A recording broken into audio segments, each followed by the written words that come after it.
The opposite of that must be true.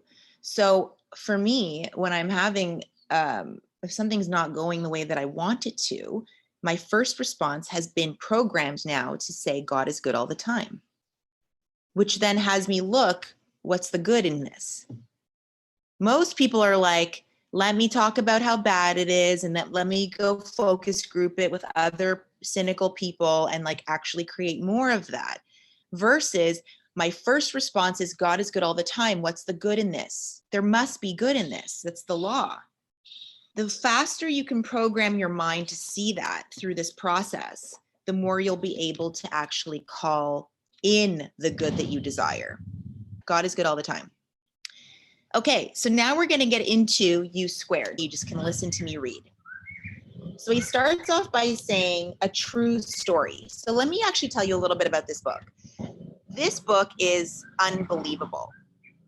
And Price Pritchett, who wrote it, is a mentor of mine. He was a mentor of mine. Well, is a mentor of mine. And I have read this book so many times. And every time I teach it, I've now taught from it like 30 times. And I've read it about 100 times. Every time I read it and teach from it, I get something so profoundly different. Okay. So let's get into it. So he's going into a true story. That's where we're starting. He says, and this book is all about quantum leaps. So he's a professor that teaches about quantum leaps, the quantum science behind a quantum leap, which is ultimately what you're all doing in this program. He starts off by saying, I'm sitting in a quiet room at the Millcroft Inn, a peaceful little place hidden back among the pine trees about an hour out of Toronto. It's just past noon, late July, and I'm listening to the desperate sounds of a life or death struggle going on a few feet away. There's a small fly burning out the last of its short life energies in a futile attempt to fly through the glass of a window pane. The whining wings tell the poignant story of the fly's strategy. Try harder. You might want to highlight that. But it's not working. The frenzied effort offers no hope for survival. Ironically, the struggle is part of the trap. It is impossible for the fly to try hard enough to succeed at breaking through the glass. Nevertheless, this little insect has staked its life on reaching its goal through raw effort and determination. The fly is doomed. It will die there on the windowsill. Why? Because it's not programmed to understand what a windowsill is. You might want to see the metaphor of yourself as a fly as we're reading this. Across the room, 10 steps away, the doors open. 10 seconds of flying time, and the small creature could reach the outside world it seeks. With only a fraction of the effort now being wasted, it could be free of this self-imposed trap. The breakthrough possibility is there. It would be so easy. You might want to write right next to your book there, or that paragraph, highlight that. The breakthrough possibilities there would be so easy. What have I been saying to you guys since the beginning of this work together? Success is easy. Okay, very good. Why doesn't the fly try another approach? Something dramatically different. How did it get so locked in on the idea that this particular route and determined effort offer the most promise for success? What logic is there in continuing until death to seek a breakthrough with more of the same? This book, man, I tell you, it's probably my 130th time reading it. You'll go back to this book for the rest of your life because there's so much gold in this.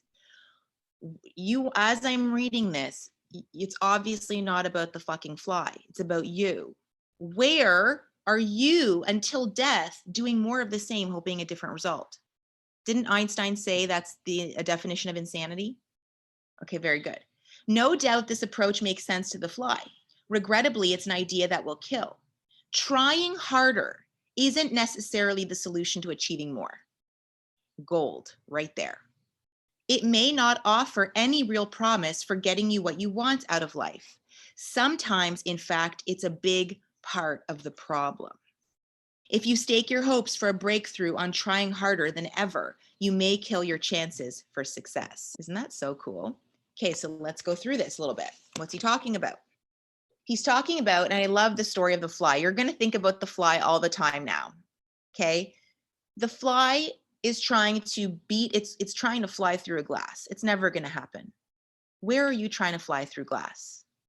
You might want to journal some of these prompts, by the way, not just look at me like I have ketchup on my face. You want to look, where am I trying harder, but for diminishing returns? Most of you, I've shared this story so many times, and I'm sure a lot of you have a similar story. Like, I was someone that grew up very much with hard work and determination. And so I tried really hard to the point where I was in burnout a few times, like physical burnout, spiritual burnout, emotional burnout. Anyone ever experienced burnout? Because you're just trying harder to do the same strategy, which isn't working. But I love how Price goes here. Where did you get so locked into this idea? Well, when he's talking about that, he's talking about the paradigm. The locked idea is that fixed belief system.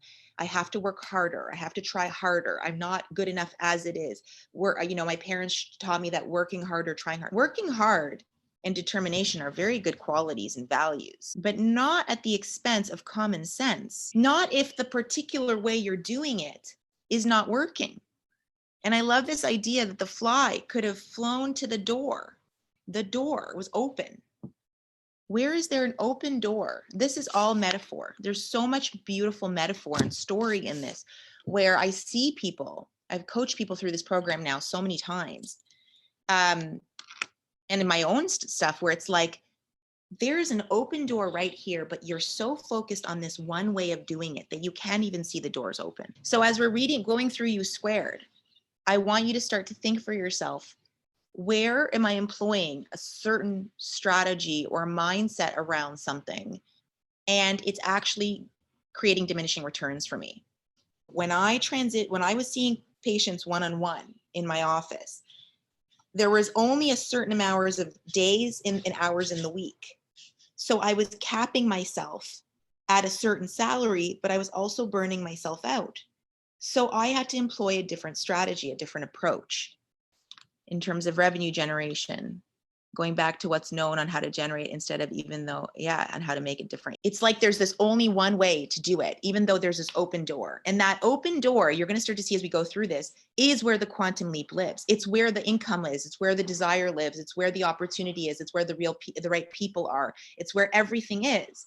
But most people are very locked into this one way of doing something. Okay. So I want you to start to pull what we're talking about into your life every day. Do one thing differently today. Go, okay, I keep trying to do this thing one way and I'm so exhausted. What's this other opportunity that I can see happening? Why do I say that? Because what did I say?